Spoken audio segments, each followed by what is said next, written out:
Of today's Daf Yomi is Sanhedrin Nun Beis, Sanhedrin 52, and today's Daf is dedicated for Shmir for the Chayalim, Matzah for the Shvuyim, and Yeshua for Am Yisrael and the States Torah. We're going to start on the bottom of 51b, and the Gemara is discussing a debate between Rabbi Shmuel and Rabbi Akiva as to what is the punishment for adultery by the daughter of a Kohen under different circumstances. Rabbi Akiva says whether she's a Nisua or whether she's an Arusa, she gets Sreifa. But if she's a Penuya, he learns out from the fact that the Pasuk says Avia, Avia by both a Nisua and Arusa, that excludes a single girl who's not married. Whereas the Bas, he says, from the fact that it says Ubas, that teaches us that both the Arusa and the Nisua gets Sreifa.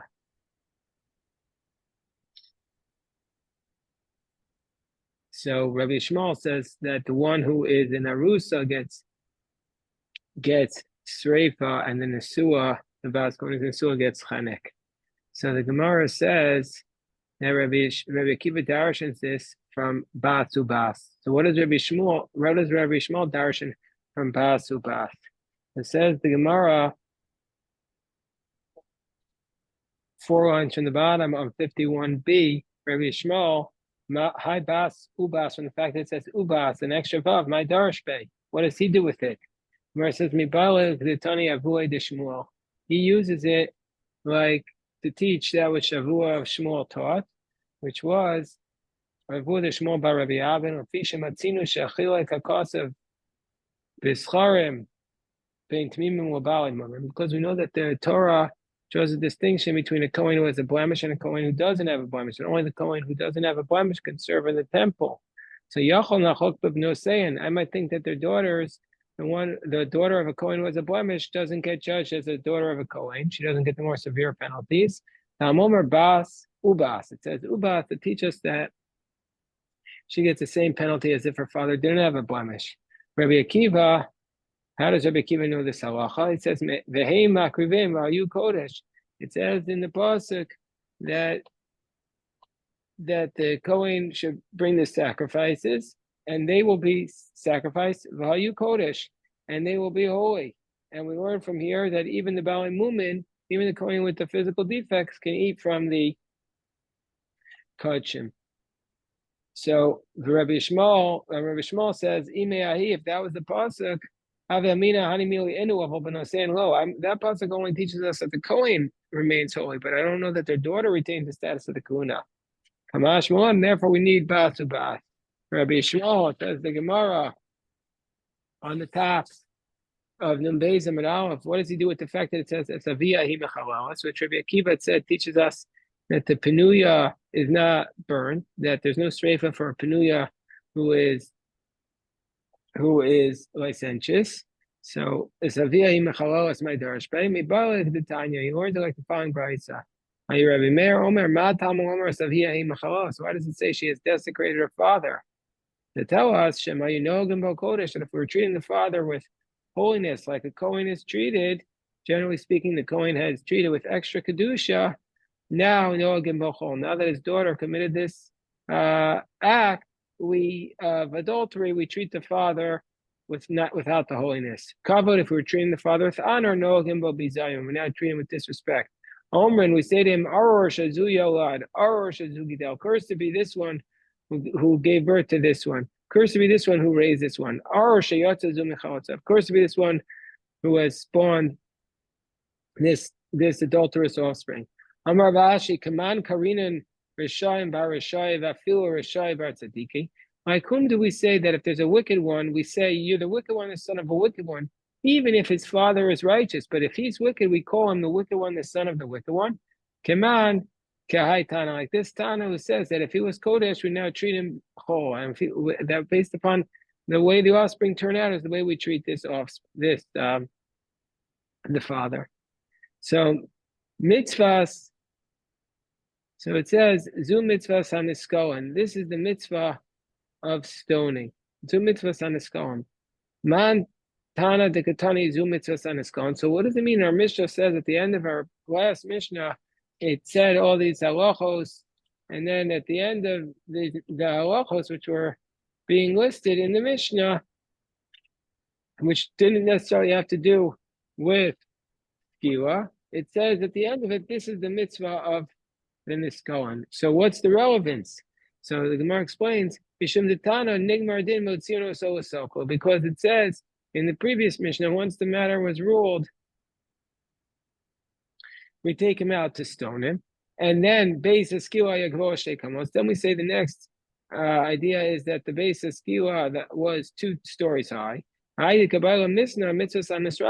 in the next Mishnah, which Baruch Hashem will get to in a second, we say the mitzvah of the burning. So we say basically we've concluded the mitzvah of the stoning, and that's what we say at that point, that we've concluded the Zoom mitzvah Saniskon. Hold on 1 second.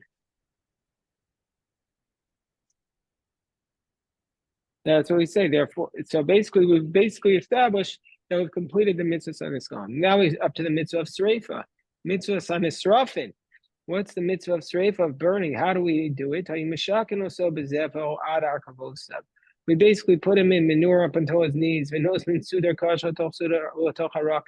And we wrap the hard scarf in a soft scarf so that he's going to die from the fire and not from the friction of the scarf. The korach al tzavar, we wrap around the zek. Each one pulls. Each one pulls on the scarf until they open up the mouth. Who's each one? Rambam says that each of the witnesses pull. And then we light the wick. We throw it into his mouth. It goes into his innards. And then it burns up his innards. Rabbi Yehuda says, Rabbi Yehuda says, also him, if he died in their hands, they would not fulfill the mitzvah of Sreifa, meaning to say, if he died as a result of the strangulation, then they wouldn't fulfill the mitzvah of killing him by Sreifa. We force him to open up his mouth with tongs. We light the wick, we throw it into his mouth, and it goes into his innards, and then it burns him up. Rabbi Elazar ben Sadok, Ma'aseh b'bas kohen achas shezinta v'kifa chavilas muros b'sarfua. And Rabbi Elazar ben Sadok said there was once an incident with the daughter of a kohen who was mizana, and rather than pouring the wick down her throat, they wrapped her in branches and burnt her. So Amrulo, so the Rabbanon said to Rabbi Elazar ben Sadok, that's only because Neshaloya Bezin Sholot Shabaki. Don't bring us a proof from that. That court didn't know what they were doing. They were not experts. So the Gemara is going to analyze that. First of all, we say, what is this wick? My pasila. Pasila shalaver is a wick of lead, a hot lead wick. How do we know this idea that this is Sreifa? So the Gemara explains, Asya Sreifa me'adas karach. We learn out from how do we know that Sreifa is you burning up the insides of the person? We learn out from the congregation of Korach. Ma'al and Sreifa's neshama v'guf kayim. Just like the Korach, the soul burned, but the body remained intact. Avkan Sreifa's neshama v'guf kayim. So to here also, the soul burns and the body remains intact. Rabbi Elazar Omer Asya Sreifa m'nei Aaron. We learn out from the children of Aaron. Nadav and Avihu were burnt. Ma'al and Sreifas neshama v'guf kayim. Just like there, the soul burnt and the body remained. Afkan Sreifas neshama v'guf kayim. So the Gemara says, Ma'adi of me'edas korach menalei. How do we learn this out from Korach? T'chsiv es machtos hachatoim ha'ela b'nafsho sam. It says in the pasuk that they're fire pans with their souls. So we learn out from that pasuk. It teaches us that their souls burned and their body remained intact. And whereas the Rebbe Elazar learned it out from the sons of Aaron, says so they are literally all burnt up. What does it mean in their souls? That they were liable for Sreifa because of the mistakes of their souls. And Rashi tells us that Korach flattered them by giving them a lot of food, and that's how he got them to see his position. In the Darish Reish Lakish, like Reish Lakish taught, Amr Reish Lakish Maidach said, V'chanfei la'agei ma'og. What do we do with the fact that it says in the pasuk B'chanfei la'agei ma'og Charok alai shinemo, when the flatterers flatter me with bread, my teeth are gnashed upon him. So what do we do for that pasuk? Chanufa shechnifu korach al iske lagima charak alein star shal gehenim shinav. Because of the flattery that they flatter Korach, because he gave them bread, then the minister of hell gnashed his teeth upon them. Man the b'nei Aaron, the one who learns that from the children of Aaron, Manoah, how do we know that Aaron's sons were burnt in the insides but not the outside? We learn this out from the fact that it states that they die before God, which means ke'ein misa, like a typical death where the bodies remain intact. No, not of an aviu, according to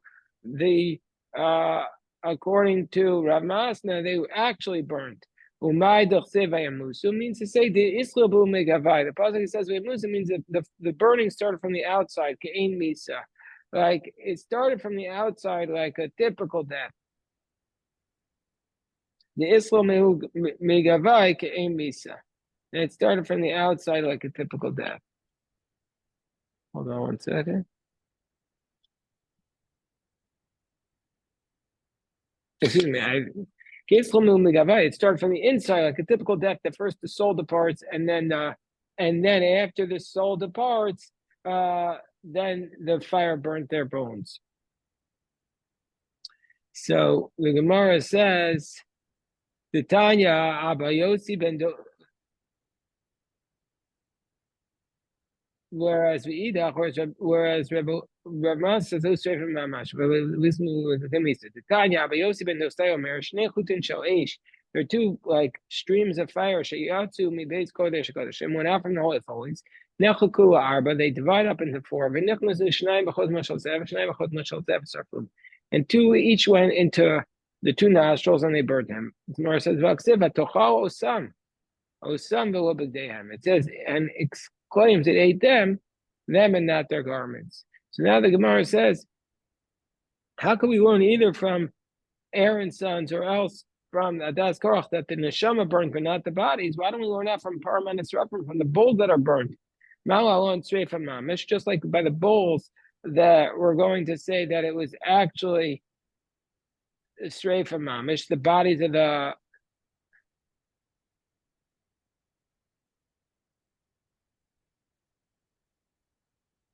why don't we learn that the bodies burn and not just the souls?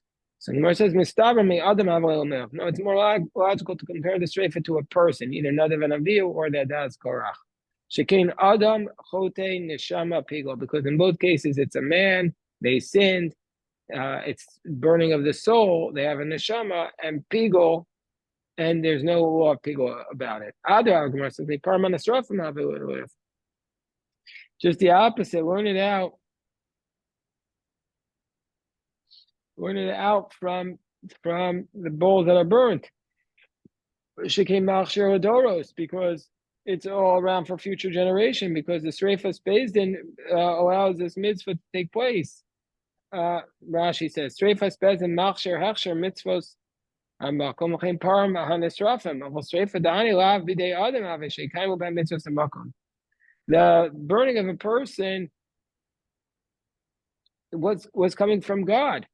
So it shouldn't apply here, whereas the Sreifas Bezdin is a Hechsher Mitzvos, and so also the bull that was burned is also a mitzvah. So why are we learning it out from the people, learning it out from the Purim? So Gemara says, no. Hanach Nafishin, no, the comparison to the cases of the people is greater than the comparison of the cases to the bulls. Madi Ofni Adas Korach, my time will Ofni Bnei Aaron. Why the one who learned it out from the Korach, i.e. Rav Masa, why didn't he learn out from Bnei Aaron? He says, that was the actual fire. So why don't we learn out from that? From that it should be actual burnt. And that would be a cruel death, and love your neighbor like love yourself means choose a good death. So if we have this case of Rav Nachman that you don't want to give him a cruel death, why do we need this comparison to a Das Korach? The Gemara says, we're not Gzera Shava. Have amina streifas neshama v'guf kayam lav streifa yiklal. I would have said, I might have thought that burning of the soul, but the body's still intact, is not burning at all. And if you're worried, well, what about the fact that you have to love your neighbor like you love yourself? I would have said I have an easy solution to that. What's my solution? I would have said,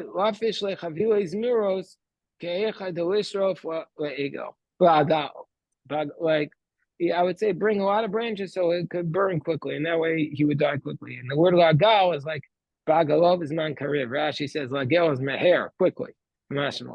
Now, since we're talking about Nadav and Avihu, we tell the Gemara has a midrash about them. Moshe and Aaron were walking along the road. Nadav and Avihu were walking behind them. And all of Israel was behind them. Nadav and Avihu said, when will these two elders pass away? And he gets the door. And you and I will lead the generation. Let's see who buries whom. And Amar Papa, this is what people say. There are many old camels that are carrying the skins of the younger camels, because the younger camels, they're inexperienced carrying the burdens, and so they falter, and the older camels have to carry them on their back. So another Navi thought that they would outlive Moshe and Aaron, but they miscalculated. Amar Rabbi Elazar, we're on the top of Nun Beis. What is a Torah scholar? So why are we mentioning this? Because earlier we learned about the generation of Korach. So that's how Rashi says this is connected. So Rashi says, Mishum da'ari b'adas Korach, since we're talking about the generation of Korach, Nakala, we have this teaching. Because the people who Korach got, they were great Torah scholars. But since he fed them food, when they benefited from him, they became less impressive in his eyes. And so therefore he was able to get them to rebel against God. So where the Torah scholar similar to before Nama Aretz. At first the Torah scholar appears to him to be like a jug of gold. Once he talks to him, appears to be a jug of silver. Once the Torah scholar benefits from him, he's like a jug of pottery. Once the pottery breaks, can't fix it. Imarta bas Toli, Imrasa, the daughter of Toli, was a bas Kohen Shazintav. She was a daughter of a Kohen who committed adultery. So Akbar Rav Chaim Bar Tuvia, Havilu Zmuros, Visarfua. So Rav Chaim Bar Tuvia wrapped her up with branches and he burned her. So Amar Yosef, Tabadarti, he made two mistakes. First of all, Tabadar Masna. First of all, he made a mistake in what Ramasa taught. Ramasa said that you're supposed to use a wick of lead and not wrap them in branches. And also, the Tanya, he made a mistake, and a fundamental mistake. It says, which means, that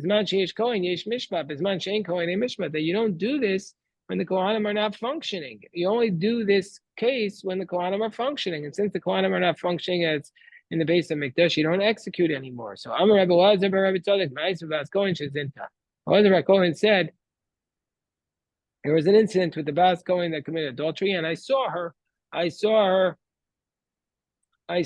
burned to death by wrapped in branches. So Amar Rav Yosef, and the rabbi said, that was not an expert court. Amar Rav Yosef, Bezdin Shel Tzedukim Av. It was a court of the Sadducees. And so therefore we can't rely upon them. Bezdin Shel Tzedukim Haya. Rashi says, Shador Shemikra Ksuva. They expounded the verses literally. So says the Gemara, Hachi Amalu v'Hachi Ahashalu.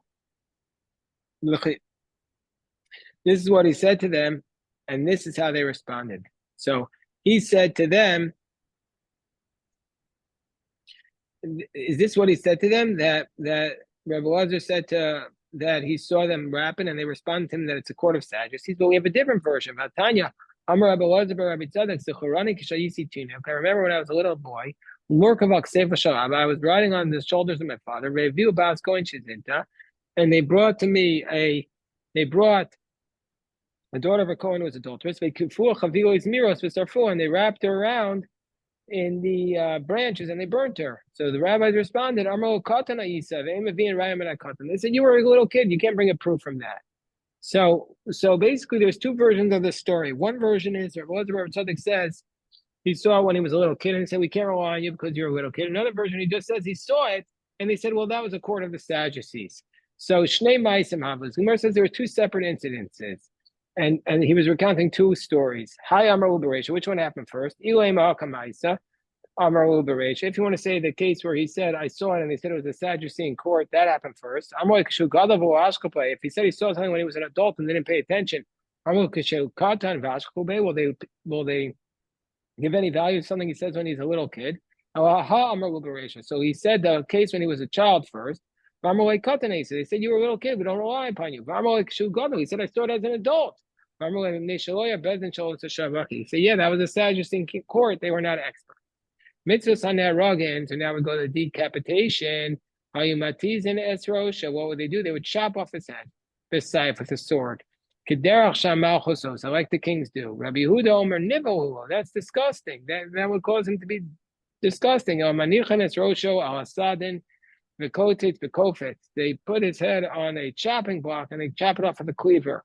They said to him, they said to him, no. There's no death that's more despicable than this. Tanya Amro and Rabbi Yehuda Chachamim. So Rabbi Yehuda says to the Chachamim, I know this is a terrible death.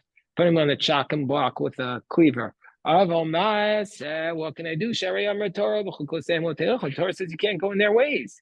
And this is how the Goyim kill. So I don't want to kill like that. So I have to do it differently. So the rabbis responded, since we have this concept of saif in the Torah, we're not learning this way to kill from the Goyim, we're learning it on our own. Because if you're not going to say that,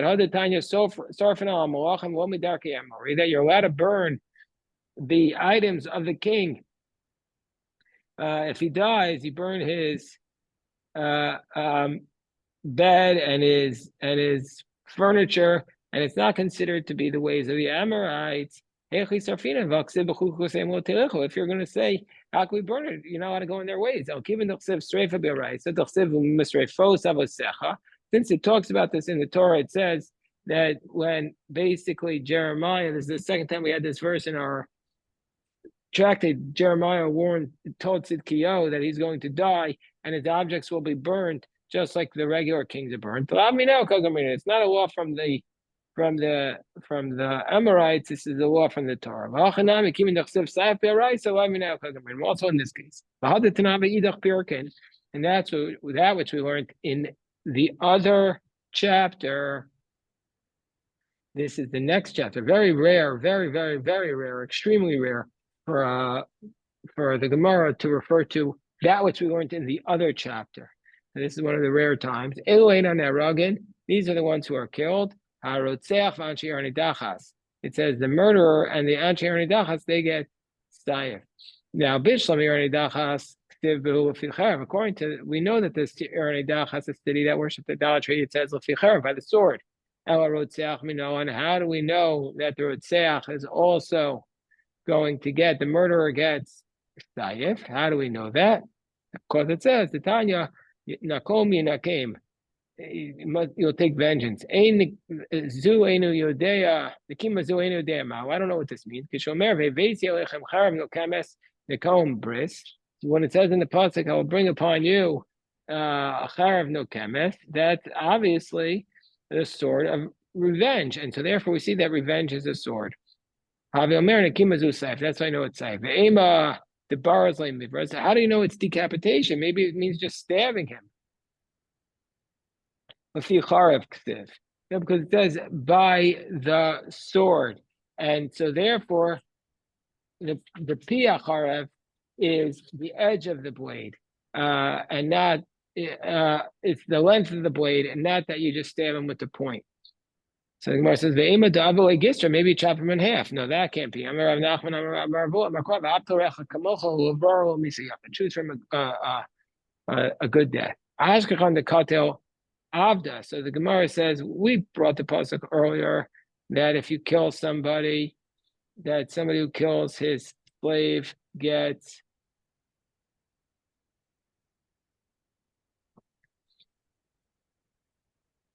somebody who kills a slave gets. The pasuk says Chiyaka Ishes Avdo as or some also if a person kills his slave, meaning somebody kills his Canaanite slave, then you're going to get death. And Saif, Ben Chormin, well, how do we know it also applies to a free person? Mar says, why don't we just say it's a logical argument? Well, if you're going to kill the slave with Saif, would you kill a free person with strangulation, which is less than Saif?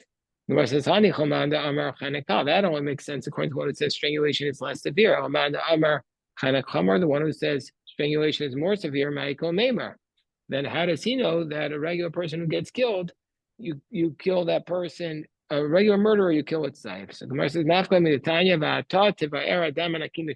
you learn out from the fact that it says in the pasuk, you will get rid of the innocent blood from your midst. That's a reference to the pasuk about the eglah rufa, which is the heifer that you bring, the calf that you bring after a dead body is found, killed, and so then you bring this eglah rufa. So we compare, and that you kill with a sword to the back. So we compare all the shofchei damim with eglah rufa. Ma'alam b'saif, just like the eglah rufa you kill with saif and not strangulation, uminat savar, and from the back of the neck. Avkan b'saif uminat savar. Also here it's with the sword and not and from the neck. But by the eglah rufa, it's a cleaver or mimur and from the back. Avkan b'kofetz more. Maybe by a person who's executed, you should kill him with a cleaver and from the back of the neck, not like we do from the front. So no, choose from a good death. And what about strangulation? How do you do that? They put him in his knees until they put him in manure until his knees. And they put a soft cloth, the hard cloth and a soft cloth. They wrap it around the neck. And they pull on the string, on the scarf until he strangles. The Gemara says the Gemara, it says in the Torah with respect to adultery, when a man is adulterous with an adulterous woman, prat l'katan. And when it says a man, he's liable for death for adultery, but not the minor. Asher yinafas eshes ish, prat eshes katan, who is adulterous with a married woman, and it comes to exclude the wife of a minor, eshes reyeo, the wife of his friend. This comes to exclude adultery is not prohibited, or you're not punished if it's with the wife of a goy, then you're not liable for death. So most you must bechenek, he'll die with strangulation. So I tell him bechenek, how do we know it's strangulation? Maybe it's one of the other ways that you could die. Amras kol makom shenemar misa b'torah stam. So we say wherever the Torah just says death, we can't make it more severe, and since strangulation is the least severe, that's what you get. That's what Rabbi Shai's position. Rabbi Yonasan says, no, strangulation is not the less severe. He says, no, it's just that when the Torah says death, it means strangulation, not because it's the least severe. Rabbi Omer Nemar Mitzah B'dei Shemayim V'Nemar Mitzah B'dei Adam. It says death from heaven and death from man. So just like when death comes from heaven, it's a death without a sign because the soul leaves and the body remains intact. It's also when it comes from a man, it's a death without a sign, and that's why it's strangulation. There's no marks on the body. Okay, so this is today's Daf Yomi. We'll stop.